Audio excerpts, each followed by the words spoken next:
¿Qué tal, hermanos? ¿Cómo están?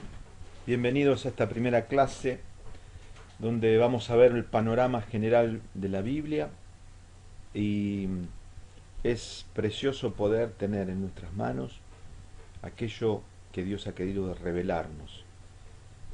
Muchos han sufrido a lo largo de la historia para poder escribir, para poder preservar y para que nosotros podamos tener este maravilloso libro que es la revelación que Dios ha hecho de sí mismo, de sus propósitos, de sus planes. Así que tenemos que honrar la palabra de Dios, porque ella es lámpara a nuestros pies, porque ella es la que nos muestra a Cristo, porque ella es sumamente importante.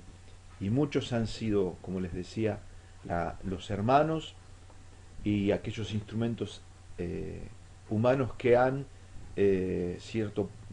han sido parte de eslabones en esa cadena que nos ha hecho posible tener la escritura en este momento en nuestras manos y poder ahondar en lo que ella dice. Bueno, lo que vamos nosotros a ver en introducción bíblica es un panorama general desde Génesis hasta Apocalipsis. Vamos a dividirla en dos grandes bloques. Síntesis bíblica 1 sería el Antiguo Testamento y síntesis bíblica 2 sería el Nuevo Testamento. Bien, ustedes saben que el hombre siempre se ha preguntado por el origen de todas las cosas, por el propósito de la vida. ¿Quién soy? ¿De dónde vengo? ¿A dónde voy? Todas esas preguntas existenciales, el hombre las ha respondido de distintas maneras.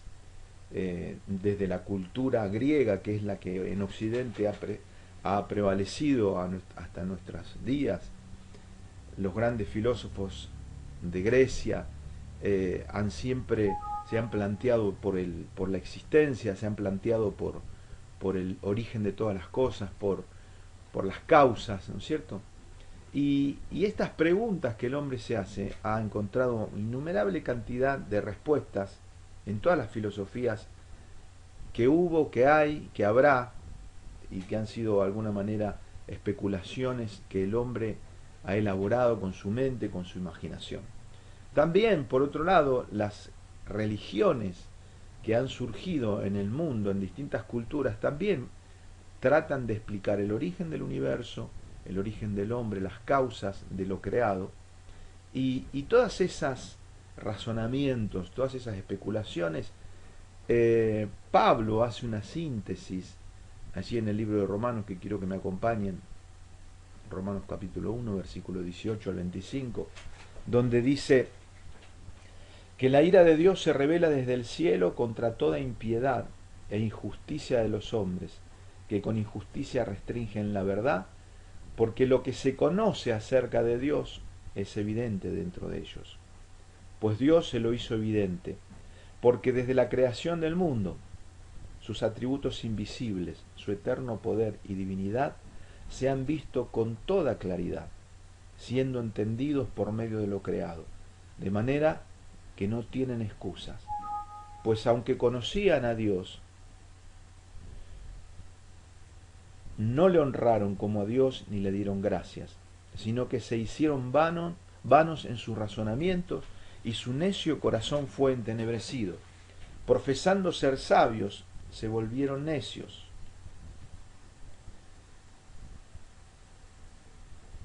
Me perdí. Y cambiaron la gloria del Dios incorruptible por una imagen en forma de hombre corruptible, de aves, de cuadrúpedos y de reptiles. Por consiguiente, Dios los entregó a la impureza en la lujuria de sus corazones, de modo que deshonraron entre sí sus propios cuerpos, porque cambiaron la verdad de Dios por la mentira, y adoraron y sirvieron a la criatura en lugar del Creador, que es bendito por los siglos. Amén. Y acá Pablo nos está hablando que lo que se conoce acerca de Dios es evidente, pues Dios se lo hizo evidente por medio de las cosas creadas. Entonces está diciendo, me gusta esta imagen acá, donde vemos las galaxias, el universo, digamos, las estrellas, los planetas, y está diciendo la palabra que la creación la perfección de la creación, lo maravilloso que es la creación. Da cuenta, manifiesta que detrás de esa hermosa creación hay un ser inteligente, hay un ser poderoso, hay un ser divino. Voy a ver si le pongo esto ahí y se me deja hinchar.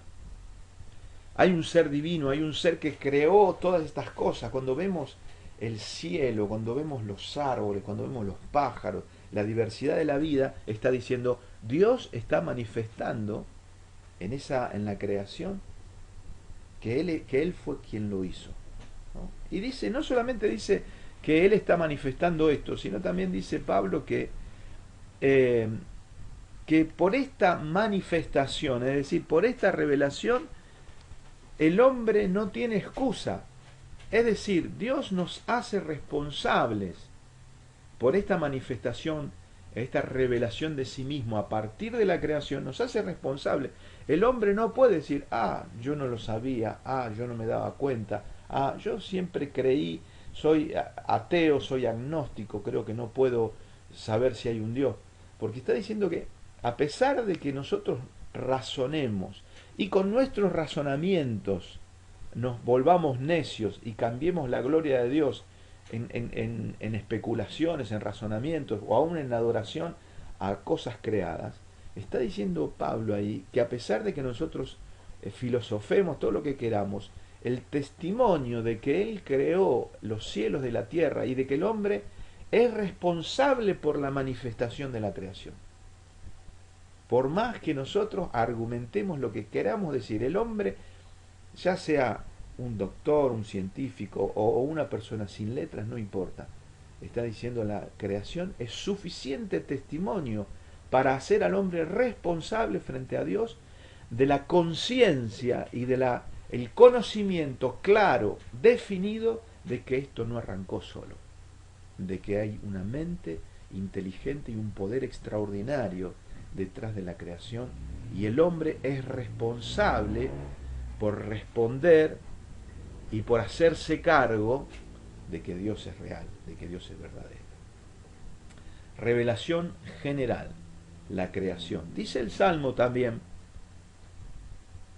los cielos, es el Salmo 19, versículo 1 al 4, los cielos proclaman la gloria de Dios y la expansión, el firmamento, anuncia la obra de sus manos. Un día transmite el mensaje a otro día y una noche a la otra noche revela sabiduría. No hay mensaje, no hay palabras, no se oye su voz, mas por toda la tierra salió su voz y hasta los confines del mundo sus palabras. Saben, me encontraba una vez por Arroyo Blanco, que es una localidad al norte de Uruguay. Allí la iglesia en la que participaba tenía una misión en el medio del campo. Arroyo Blanco está en la parte limítrofe con Santana do Livramento en Brasil, bien al norte. Y me acuerdo que salía a andar a caballo con un gaucho, un hombre que vivía ahí al lado del campo donde nosotros estábamos parando, donde estaba la iglesia, perdón, donde estaba el salón en el cual se reunía la iglesia. Y me acuerdo que salí a andar con este hombre, un hombre rústico, un hombre de campo, probablemente no sabía ni leer ni escribir. Íbamos caminando y en un momento le pregunto, ¿usted cree que hay Dios? ¿Usted cree que hay un Dios? Y me acuerdo sus palabras. Y sí, ¿cómo no? ¿Quién nos ha dado la patria? ¿Quién nos ha dado estos campos? Y sí, ¿cómo no va a haber un Dios?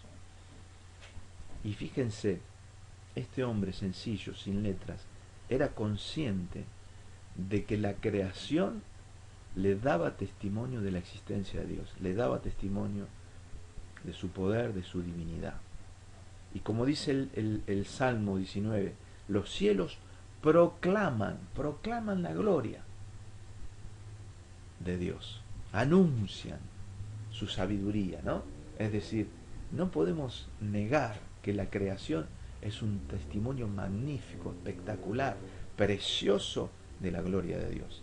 Por eso, queridos hermanos, también hay una cosa muy importante. Cada Cuando nosotros estudiamos y nos dedicamos a cualquier aspecto de la ciencia, sea la biología, sea la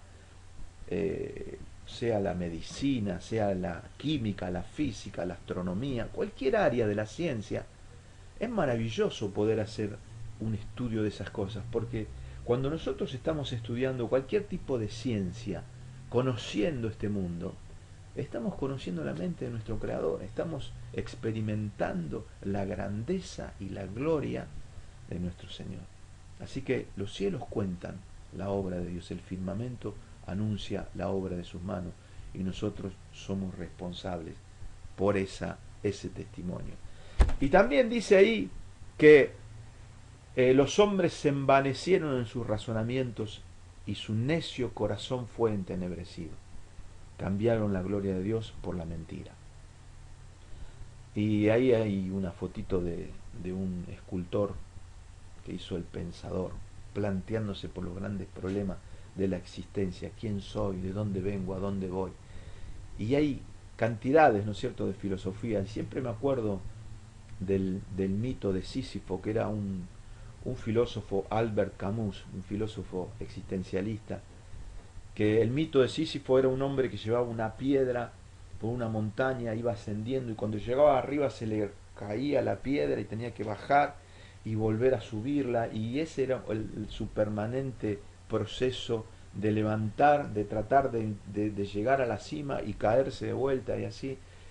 Y Camus hablaba que el hombre no es el Homo sapiens, sino que es el Homo absurdus. Es decir, hablaba de que el hombre es un ser absurdo. ¡Qué tremendo! Pensar que uno se puede envanecer en los razonamientos, llegando al punto de pensar que la vida es absurda, que no hay un propósito, que no hay un sentido, que no somos como nada, entes que dan vuelta. Y eso dice ahí el apóstol Pablo, inspirado por el Espíritu Santo, que son razonamientos vanos, ¿no? Razonamientos vanos y necios que llevan a la mente a estar entenebrecida. ¿Por qué? Porque cambiamos la gloria de Dios por la mentira. Entonces la mentira llena la vida, llena la mentalidad de muchos hombres y mujeres, de la gran mayoría, como dice también en Efesios capítulo 2, ¿no? que en la corriente de este mundo, ¿no? Que al andar en la corriente de este mundo estamos muertos en delitos y pecados, siendo arrastrados por el príncipe de este mundo. Entonces, la mayoría de las filosofías, sino todas, son especulaciones humanas que rechazan el verdadero origen del universo, que es nuestro Dios creador. Bien, revelación general. Revelación especial. La revelación especial es la Escritura. Dice Hebreos capítulo 1, versículo 1 al 3. Dios, habiendo hablado muchas veces y de muchas maneras en otro tiempo a los padres por los profetas, en estos postreros días nos ha hablado por el Hijo. Dios, habiendo hablado muchas veces y de muchas maneras, Dios es un Dios que se ha revelado al hombre. Y vamos a ver en el libro de Génesis cómo Dios llama a Abraham y comienza a formar una nación, y de esa nación manifestar su propósito de hacer una familia, y de esa familia que sea de bendición para todas las familias de la tierra a partir del Mesías. Entonces, la Escritura, como dice también Pedro, es la palabra profética más segura, a la cual hacemos bien en estar atentos como una antorcha que alumbra el lugar oscuro, hasta que el día esclarezca y el lucero de la mañana salga en nuestros corazones, entendiendo primero, dice el apóstol, que ninguna profecía de la Escritura es de interpretación privada, porque nunca la profecía fue traída por voluntad humana, sino que los santos hombres de Dios hablaron, siendo inspirados por el Espíritu Santo. Esto dice 2 Pedro capítulo 1, versículo 19 al 21. Entonces, vamos recapitulando. La revelación general es aquella revelación que Dios ha dado a todas las criaturas desde el origen del universo, a todos los hombres. se le es testificado de la existencia de un Dios creador a partir de la creación. En segundo lugar, Dios se ha revelado a partir de la revelación especial que es la Escritura, que es la Biblia. La Biblia es el libro inspirado por el Espíritu Santo, el libro inspirado por Dios. Y es la palabra de Dios para el hombre. Y en tercer lugar, esta revelación se perfecciona a partir de la encarnación.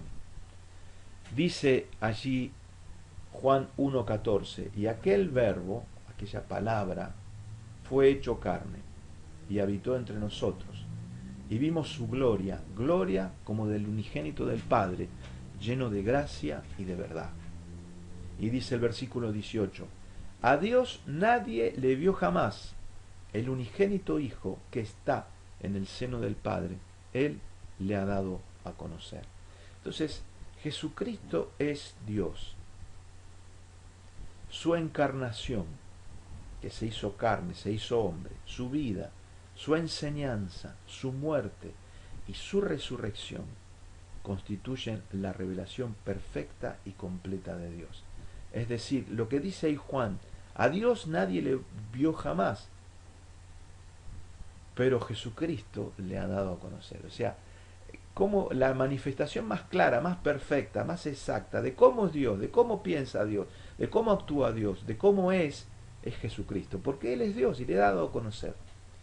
Entonces, es hermoso poder leer la Escritura, leer los Evangelios, porque ahí vemos en Cristo, en cómo Él se relaciona, en su enseñanza, en cómo trata a las personas, en cómo, cuáles eran los principios de su vida, los objetivos de su vida, cómo vivió, cómo murió, cómo se entregó a la voluntad del Padre. Ahí vemos al hombre perfecto, la medida de la estatura, la plenitud de Cristo. Entonces, cuando nosotros podemos centrarnos en apreciar, en adorar, en conocer y en poner en práctica la vida de Jesucristo, estamos caminando en esa revelación plena, completa, que es Cristo. Él es el modelo, Él es la medida de la estatura. Termino con este gráfico, esta primera parte, hablando de la revelación general. Entonces es la creación. Romanos 1, 19 a 20, Salmo 19, 1 al 4. La revelación especial, la Escritura, 2 Pedro 1 a 21 y 2 Timoteo 3, 16. Y la revelación perfecta, Jesucristo, Juan 1, 14, 18 y Hebreos 1, 1 al 3, porque como decía Hebreos, en estos postreros tiempos nos ha hablado por el Hijo. Y dice a quien constituyó heredero de todo, ¿no? y por quien asimismo hizo el universo.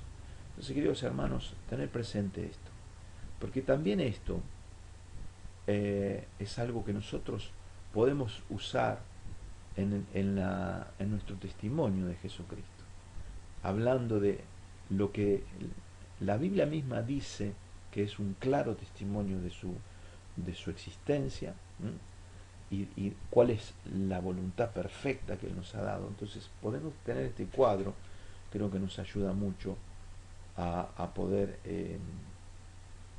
testificar entonces también del Señor. Voy a detener un poquito para reagruparme y seguimos.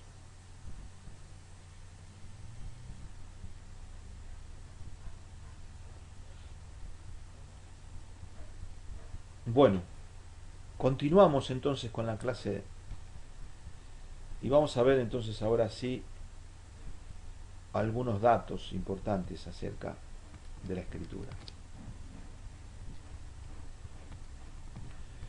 La palabra Biblia significa libro, y estos libros han sido inspirados y preservados por Dios, de manera que la Biblia es el registro escrito de la relación entre Dios y la humanidad.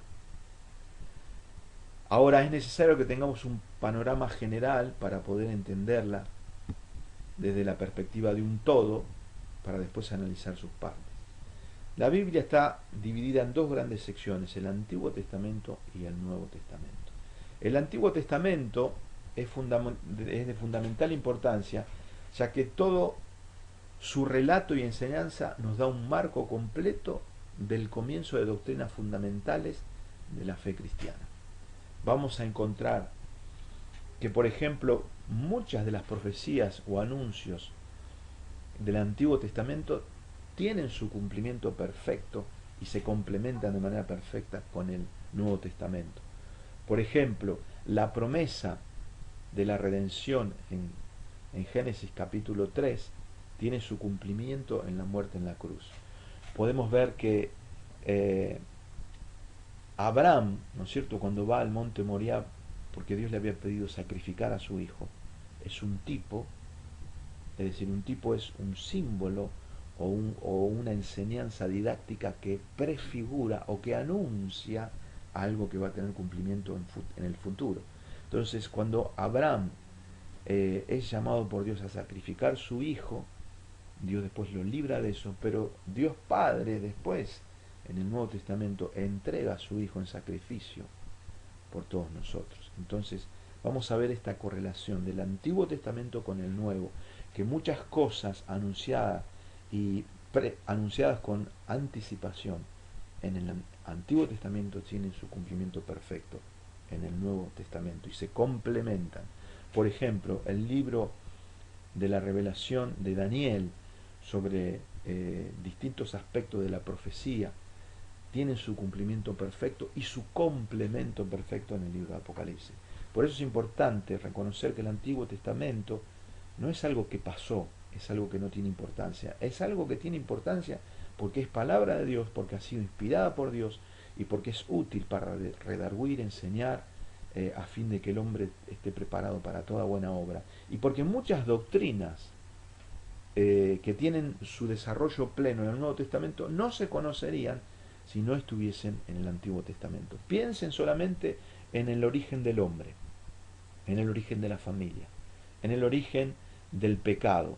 Nosotros no podríamos comprender toda la enseñanza del Nuevo Testamento si no tendríamos una base de conocimiento de todo lo que Dios nos ha revelado en el Antiguo Testamento. Así que no hay que despreciar el Antiguo Testamento, hay que conocerlo, porque ahí está lleno de verdades, en verdad de Dios, al punto de que piensen que los autores y los apóstoles escribían en base permanentemente reflexionando y sacando contenidos del Antiguo Testamento. Lo vamos a ver a Jesús lo vamos a ver a Jesús cuando fue tentado en el capítulo 4 de Lucas. Él respondió a Satanás por claros y concretos palabras reveladas en Deuteronomio. Escrito está, no tentarás al Señor tu Dios. Escrito está, sobre el Señor adorarás. Es decir, el conocimiento del Antiguo Testamento era lo que tenían cuando comenzaron la vida de los apóstoles. Entonces, debemos conocer el Antiguo Testamento, porque vuelvo a reafirmar, todo el relato y enseñanza nos da un marco completo del comienzo de doctrinas fundamentales de la fe cristiana. El Nuevo Testamento. Bien, el Nuevo Testamento es el cumplimiento de las promesas hechas a Israel de la venida del Mesías Salvador. Hay cerca de más de 300 profecías en el Antiguo Testamento que prefiguran, que son tipos, que son anuncios, y son anuncios que hablan de detalles específicos que tienen su cumplimiento en la persona del Salvador, en Jesucristo de Nazaret. Dónde nacería, cómo sería su ministerio, qué sería rechazado. Isaías 53, todos los profetas tienen, en los salmos, tienen alguna parte que anuncia, que prefigura, que nos va dando como un GPS las coordenadas específicas para poder reconocer a Jesucristo. Bien, el Nuevo Testamento comienza con el relato de los 4 evangelios. Estos relatan el nacimiento, el desarrollo del ministerio público de Jesús, su enseñanza, sus obras, concluyendo con su muerte, resurrección y ascensión a los cielos. El libro de los Hechos es el relato histórico de la iglesia primitiva, y más que los hechos de la iglesia serían las obras del Espíritu Santo por medio de su pueblo. Las cartas paulinas son aquellas que el apóstol escribió de distintas iglesias a fin de enseñar doctrina, corregir errores y alentar a los cristianos a vivir de acuerdo a las enseñanzas de Jesucristo. Las cartas generales no tienen un destinatario específico y también se escribieron para la iglesia de todos los tiempos. Bien, y el Nuevo Testamento termina con Apocalipsis, que describe la profecía relativa a los tiempos finales, la última semana de Daniel y la victoria definitiva del propósito de Dios en Cristo Jesús. Esto es síntesis, entender la importancia del Antiguo Testamento, del Nuevo Testamento y qué es lo que tiene cada uno. Y acá hay un gráfico importante para tener presente. El Antiguo Testamento está compuesto de 39 libros. El Pentateuco, que son los primeros 5 libros escritos por Moisés, a los cuales los judíos llamaban la ley. Los libros históricos que empiezan con Josué. Los libros poéticos y de sabiduría, en los cuales se encuentran los salmos, en los cuales se encuentra Job, ¿sí?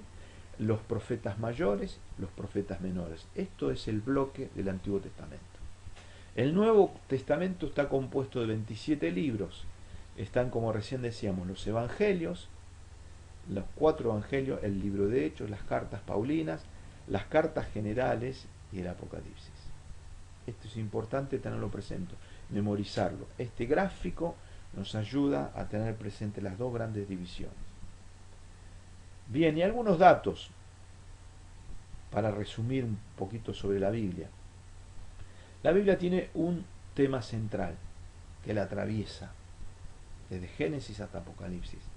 Y el tema es la vida, la enseñanza, la obra, la muerte, la resurrección y el triunfo final de la persona de Jesucristo. La Biblia está atravesada por Jesucristo. Él es la persona más importante y es el testimonio más importante de la Biblia.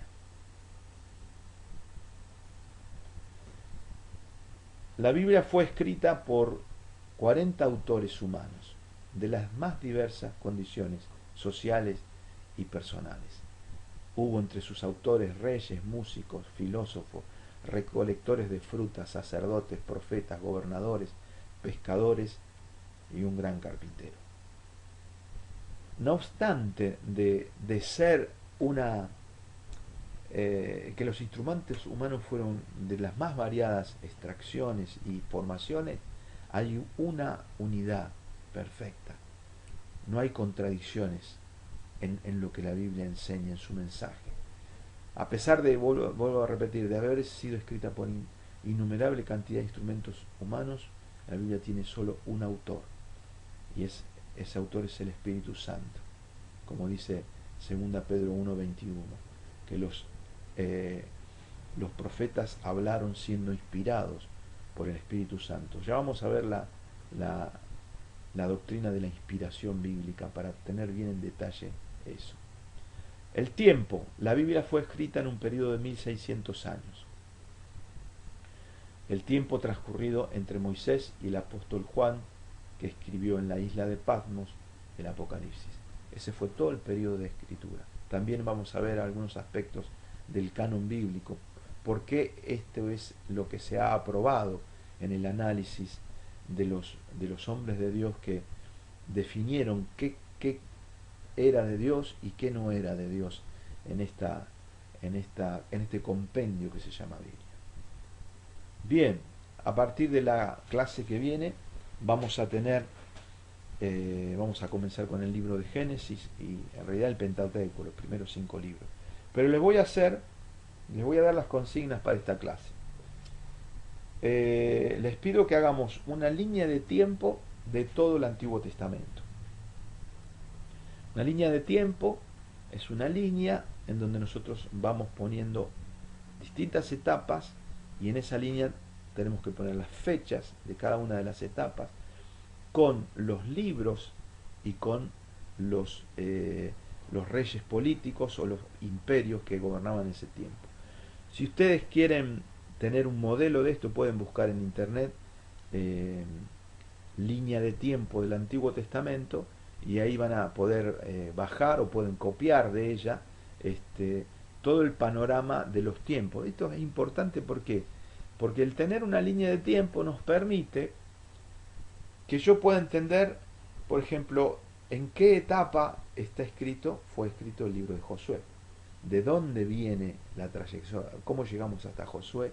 ¿Y qué continúa en Josué? Tener en mi mente el espacio de tiempo que recorre cada uno de los libros me ayuda a entender el ministerio profético, la organización social, los periodos de tiempo.